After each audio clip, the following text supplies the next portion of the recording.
Welcome to the Spirit Experience podcast, where we discuss spiritual practices for healing and happiness.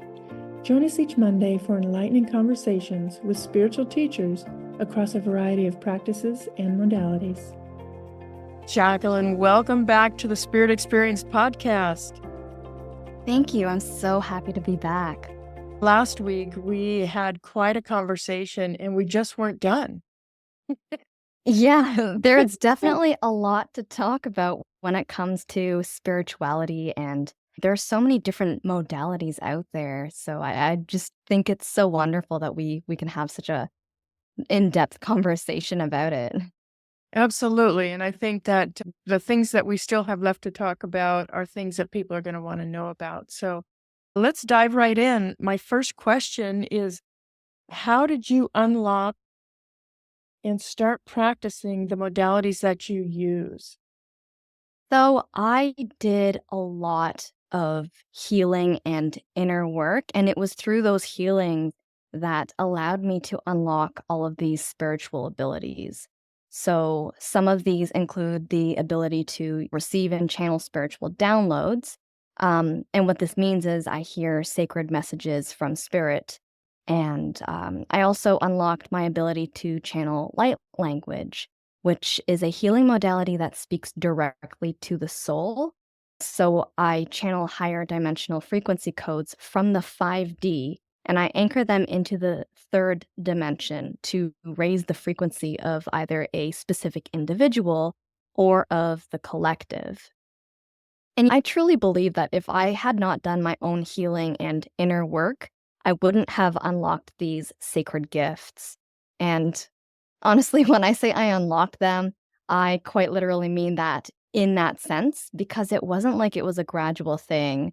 It was, very interesting to see this. It wasn't a trickle here and a trickle there. No, it was like a dam burst. Like the initial unlocking of the ability just gave me this knowledge that flooded my entire being. And I was so overwhelmed to the point that I was near a panic attack. Like my body broke out into cold sweat, my heart was beating hard, my palms were sweaty, I was hyperventilating and dizzy, like the whole works.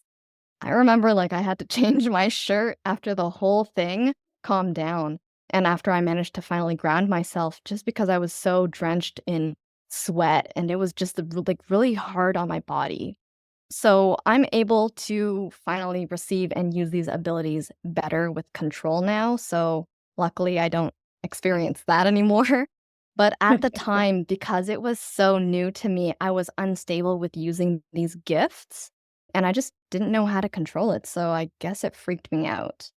And as for reading tarot cards, that's something that I've learned to do over the years, like far before I unlocked these abilities.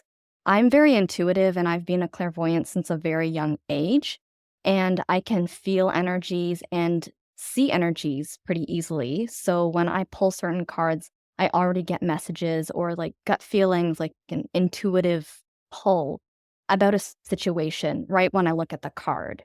Sometimes even before I draw a card, I can just feel it. And the card just reinforces the intuition. So I've learned the meanings of the cards from that. Wow. That was quite a bit already. Yeah. That's quite a bit. So let me just ask you a couple things about what you said there. Because one of the things I absolutely believe, and this is coming from my own experience, is that we have to deal with the spirit. And you said that light language speaks directly to the soul. If we're not addressing the spirit part of ourselves, we're not addressing the whole person. So we can't heal the whole person. Talk a little bit more about light language speaking directly to the soul. Yeah, so I would love to go in depth about that. So just a little bit more of a background of what light language is. We all come from stardust or a different galaxy, what have you, whatever you believe, consciousness, right? And this language is something that speaks directly to our soul. So English, Chinese, Japanese, those are all man-made constructed languages. However, light language goes through that language barrier, if you will. It speaks directly to the soul because it is specific frequencies, sounds, like vibrations that go through, and you don't need to understand it or anything like that. It's in a way kind of like hypnosis. However, you don't need to understand it. You don't need to really know what's happening. It's something that your body, your soul, your spirit is just receptive to. It's kind of like your home language in a way, but you may have forgotten it completely. Okay, that makes sense. And the fact that you wouldn't necessarily understand what you're receiving on a Yeah. human conscious level. Yeah, so there are many different light languages out there, and they all sound slightly different. Some of them have chirping noises, some of them are very, I guess you could say, musical. Like some of them kind of sound like singing, some of them are very much like sign language in a way. You can see it in your hands, you can see it in your body language. Some of them are clicking sound, just different noises, really. It's quite interesting, and I know that there are so many different people out there who can speak different languages, and it's something that you either wake up to or you can actually learn it as well, but it's definitely easier if you just wake up to it, which is kind of what I experienced myself.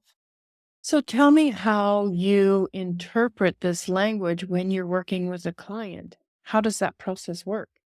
I receive messages through spirit in a way, I guess. It's kind of hard to explain, really, but when I speak the light language, I just get this kind of inner knowing about what it means. So I would be doing a sort of download. I would be speaking light language and I wouldn't even really know what it means myself. And then, like, halfway through, I would end up realizing, like, oh, this is what it's for. And this is actually what it means. So I might not even know what it's all about until halfway through when I finally receive like the full download of it. So you're acting as a conduit, and it helps you to understand what you're moving within the client? Yeah, that's actually a really good way to put it. You don't actually necessarily understand what like the different tones mean or what like the different words mean, but it is more like a conduit. You're channeling this language. So it's kind of like, I guess in a way it's similar to Reiki where you aren't conscious of what you're channeling. You're not conscious of it. You can't really control it. It's just something that's coming through from source or from another being or the 5D. It's coming through from there and then it's going through me into the 3D. So it's not something that I am conscious of, but it's kind of like I'm a conduit. It flows through me, if that makes sense. Yes, absolutely. But when you say 5D and 3D, you're talking fifth dimension, third dimension. Yes, that's correct. Okay. And give our listeners, one of the things I really want to do for listeners is to take the mystery, the mystique out of spirituality and allow them to understand that any of these modalities and practices, they're really just tools to help you get into a spiritual space, to help that healing or move whatever it is that needs to be moved happen. So, talk a little bit about fifth dimension, third dimension, so people understand that and kind of take the mystery out of it. Sure. So the third dimension is what we know as our reality. I've got my laptop in front of me. I've got my microphone beside me. I've got a mug of water in front of me. That's the third dimension because we can see it, we can feel it, we know it's there. However, the fifth dimension is like vibrations and frequencies and auras and things that we can't normally see. We don't actually know that it's there, but it still affects us. So if you have an aura, everyone has an aura, and even though we can't necessarily see it or feel it, it's there. That would be existing on the fifth dimension. And some people are able to see and experience things on the fifth dimension, while others are less receptive and not able to see that or really experience it in the same way. Give us some ideas about the different types of experiences of the fifth dimension that people could have, and they might not even know they've had it. But now maybe you can bring attention to it so that they can maybe start to recognize. Sure, there are some vibrations and frequencies that exist on the 5D. So, for example, light language is one of them. If you want to talk about otherworldly beings as well, some of them also exist on the fifth dimension. And if you're not sure what that is, if you're not sure what those beings are, they are, I guess, known as aliens. They're not from our world, they're from a different galaxy, but some people also call them spirits or entities, but they do exist on the fifth dimension. There are also other things that exist on the fifth dimension, like different kinds of energies, really. I do know that there has once been a portal in the corner of my room. And what a portal is, it's a swirling mass of energy that allows spirits and entities to pass in and out of it very easily. And if you're not careful, this can actually be quite dangerous because you don't know what is coming through. It's like an open door. If you leave your door open to your front door, you don't know who you're going to allow in. You might allow wildlife to come in and they're very sweet, but what if like a robber comes in and he steals all your stuff, or a skunk comes in and he sprays your couch or something? You don't know what you're inviting in, right? So with a portal, it's kind of like the same thing. You can see very kind entities and spirits come through, but you can also get like the scarier ones, like malicious beings. I'm not going to say demonic or anything like that, because actually demons are a type of race and not actually known to be like malicious all the time. But that's another story. We won't go down that path today, but I want to relate a story to you, and I would love to get your impression of it. Sure. I remember being 8 years old, and sometimes at night when I was laying in bed, I would be overcome with this fear of the end of everything.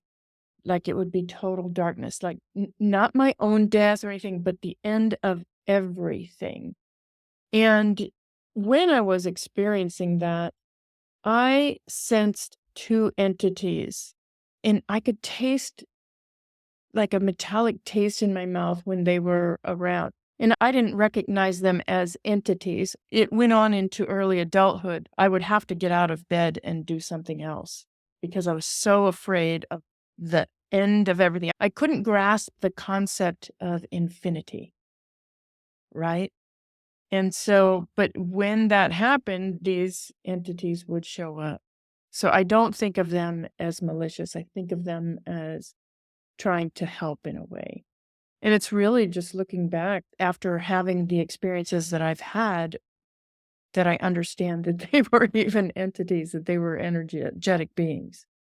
Right. Okay. So if you feel like they were actually helpful, they may have helped you ground, especially with that metallic taste. It might be a way to help you ground yourself, because I know when people need to ground, they're told to eat something or they're told to touch something, to use their senses. So when you say that they came and you had that metallic taste in your mouth, it was kind of like they were bringing you back to earth, bringing you back into your five senses by telling you to slow down and it's okay. And I actually feel like this might be related to some sort of past life experience with you thinking this way and having this fear that it's the end of everything. It might actually be related to a past life trauma or something along those lines. Or it could even be a life between lives trauma, something that you didn't experience in a past life or in the current life, but actually in between when you were still just a soul waiting to reincarnate. I have had a session, an in-between live session that we went into past life regression and then into the in-between space through a practitioner who practiced that modality. And that was actually a good experience. To this day, what that fear was, I don't have it anymore. And I think that's because of all the spiritual growth that has happened for me over the last 12 years or so. But it was such a bizarre fear to have, the end of everything. Yeah. Yeah. It could also be that it was a kind of divine intervention thing where your soul realized that, hey, there's something else out there and you need to wake up. And it was kind of like telling you that you need to seek more.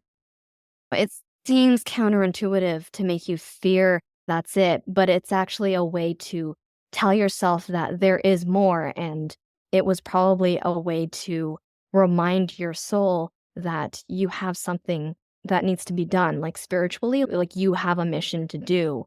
And it was just your soul's way of waking you back up.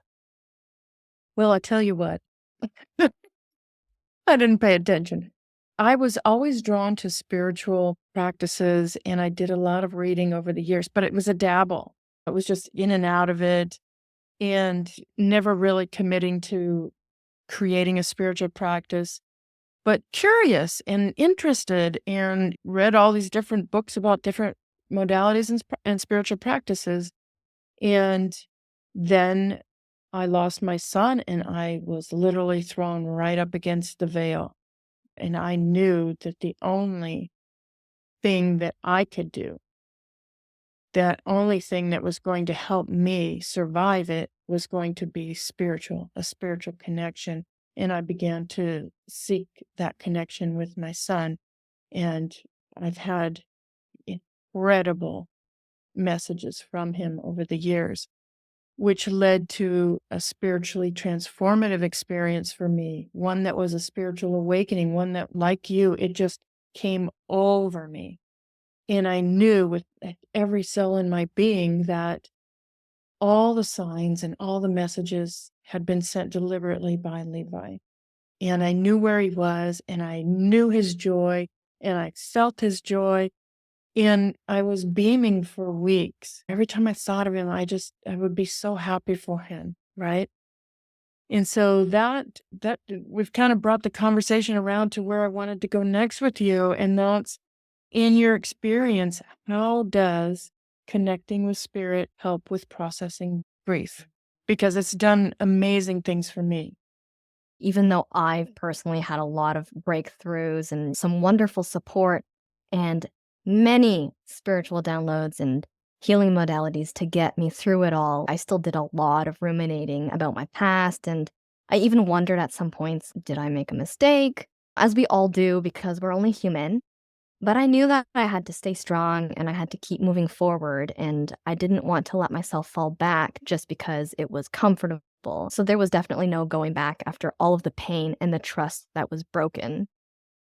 I knew that I had to build a life full of happiness, safety, and security for myself and not rely on others or like even on materialistic things because those are all temporary in this lifetime. But what I did know is that I could rely on myself. You can always rely on yourself. So let me tell you a little secret. Like someone listening to this right now might not want to hear this, but the truth is you only truly have yourself in life. You can lose all of your possessions. You can become homeless. You can lose all your friends and family. You could literally have the worst things happen to you. But guess what? You will always have yourself. And if you are like me and you believe in reincarnation, you will continue through the cycle of being with just yourself into your next lives and between each life. So you might as well give yourself compassion and be your own best friend. And stop resisting those valuable lessons in life. Just learn them. Loving yourself truly and honoring yourself is the most sacred thing that you can do. Allowing yourself the time and grace to heal from your wounds is such a sacred practice because not many people truly embrace this side of life. Most people shut it out, they ignore it, hide from it, but not many truly embrace it and work through it or continue to learn from it going forward. It's such an important thing in your healing journey to not just pick yourself back up, but to also learn from it in the moment and continue to learn from these valuable lessons in life going forward. Everything is information, and information can help you become a better version of yourself. And what you resist will persist. So if you continue to push the pain away, or you tell yourself to stop feeling like you have to move on, you have to feel fine, instead of sitting with your emotions and healing properly, you will never heal. And they always say that time heals everything, but that is absolutely untrue. Time doesn't heal. Growth does. And growth is what takes time. And that's why people think that it's time that heals you, because growth is not always noticeable, but you can actually see how much time has gone by. So with growth, we learn to deal with pain better and we get stronger so that we can cope. The wound is still there. We've just learned how to stop letting it affect us the same way. And it's stuff like this when you're forced to face something terrifying, extremely painful, or just plain life-changing.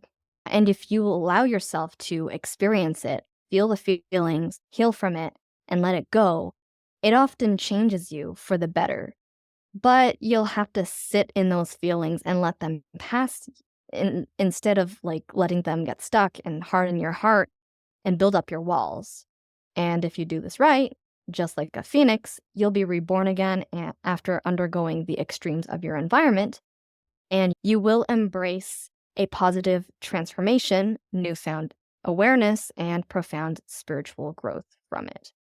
And that is exactly what I did. I embraced the anger, the grief, all of those so-called ugly emotions in the fiery depths within, and I sat with all of it. I walked through those ashes, all of the destruction, and I came out on the other side. And like I said, I still have some scars, but they're my battle scars, and everyone should be proud of their battle scars because it shows that you've learned something and that you've evolved and you've grown. Grief and pain are the fastest ways to evolve. I'm sure I've said this many times, but that's true. They're the fastest ways to evolve, and that's why the most spiritual people have always had the hardest experiences in life. They need to wake up quickly so that they can help others too if they're called to do so, because we are all needed. Spiritual teachers, we're all needed. Our stories need to be told, and someone out there will be inspired by you, even if you don't think you have much to offer. Absolutely agree with everything you said there, because one of the things that I teach as well is that time does not heal. It's what you do in that time. I've spent a lot of time around moms who've lost children. That's my story. That's who I've spent the most time talking to. And I have seen a lot of moms 10, 15, 20, 25, 30 years down the road from their child transitioning back to spirit, and they haven't moved, stuck in that devastation. And that's not how I wanted to honor Levi. For me, I knew, and I think this is what made the difference for me, was that I actually had communication from my son. And I think that when you understand this isn't the only place, that we're still in relationship with those that transition, they can still affect our lives, we can still affect them. That's so powerful. Knowing that your child or your loved one still exists, is checking in on you every day. I mean, they got stuff going on too over there, but knowing that they still exist is such a powerful way to allow yourself, to give yourself that permission to live again. And that's really the work that I want to do, is help people transform their grief to a life of purpose. Yeah, that's definitely important to remember that even though people, loved ones, may pass, they do still exist. They are still around us. I lost my grandfather when I was really young, and I honestly, I didn't know him that well, but I did visit him every Saturday. But I honestly, at the time, I thought that he was just asleep because I was 5 when he passed, and I didn't understand the concept of death at the time.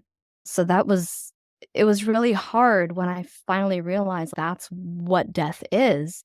And it was many years later when I actually had my first visitation from him. He came to me in a dream, and he looked so healthy and happy and vibrant, and I don't dream so vividly like this, but it was a very vivid, bright, vibrant dream. It was like he was glowing, and I just thought that was so interesting, and I knew that it was not just a dream, it was actually him here, and he came to me and he said that he was doing well and he was so proud of me, and he was happy to see that I was growing up to be a wonderful young woman. And he actually said a whole bunch of things that are a little bit personal, so I won't share them right now, but Right. he came to me in this dream, and I woke up shortly after, actually, and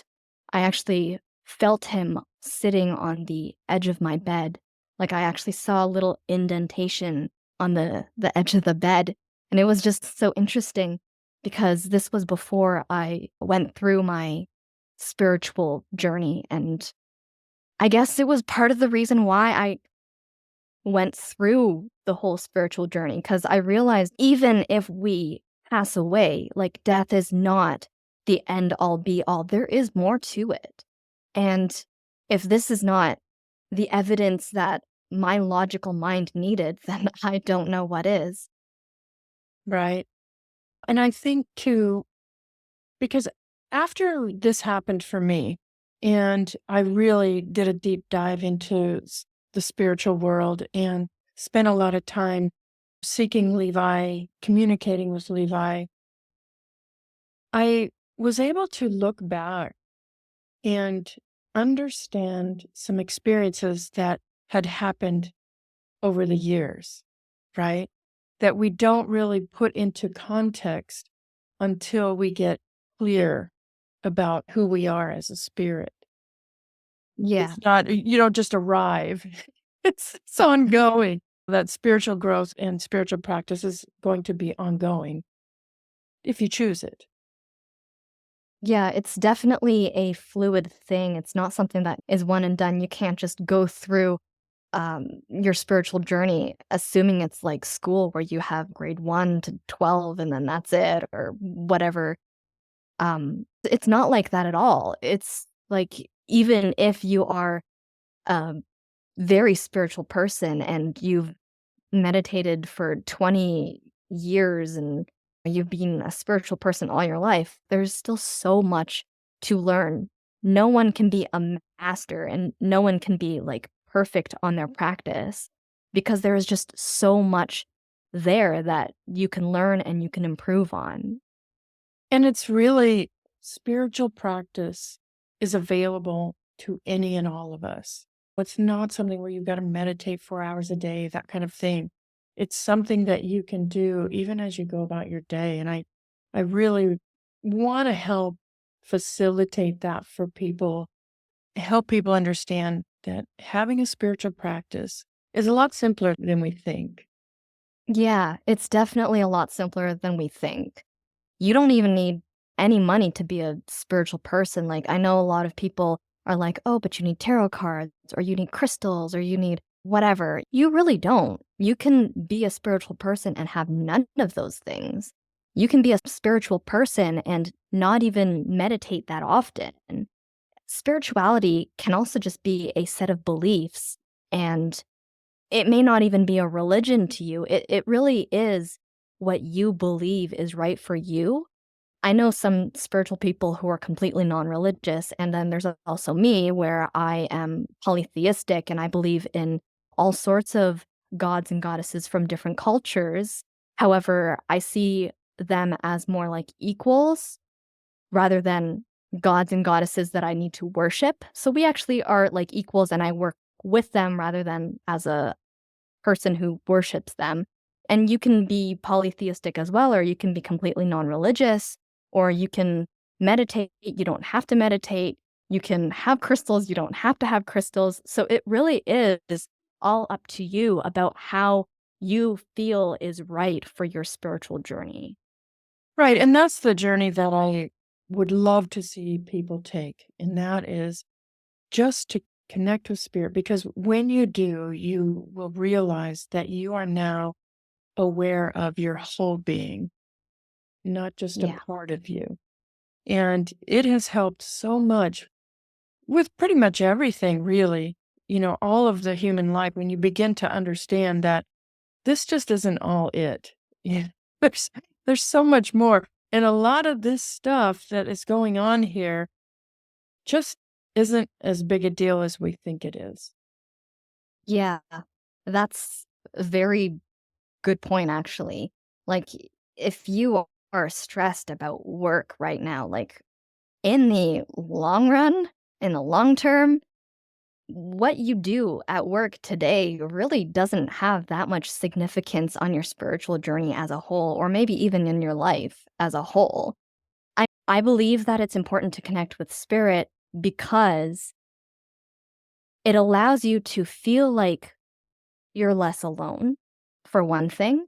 You don't have to believe in a god, like I mentioned before. You can be non-religious, but if you connect with spirit, you will understand that you're not alone, and you will understand that there is more to this world than just darkness afterwards. You will understand that the world is a complex place, and there are a lot of things that we don't know or understand about it yet. And perhaps connecting with spirit might end up unlocking different knowledge that you may not be aware of right now. And I think connecting with spirit is so important because if you're grieving because someone you love has passed away, connecting with spirit allows you to know that they still exist. They're not completely gone. They're not just in your heart, but they do still exist in the spirit realm. They do still exist, and they may come back and visit the earth realm once in a while as well. They are out there looking over you and making sure that you're still doing well, and they have their own thing going on as well. And actually, a lot of loved ones who pass end up being spirit guides. So they may even be guiding you on your spiritual journey as well. And you are working with them alongside your spiritual journey. That makes so much sense because I know that Levi exists in my everyday. I carry him with me. I know he's watching. Sometimes I'll do something stupid or silly or weird, and I'll just laugh and talk to him. Did you see that? But having that connection truly has changed how I experience grief, and it's allowed me to transform that grief into living with purpose. And, for many years, depending on who you lose and the relationship you had, many people spend a lot of time just wanting to leave this world.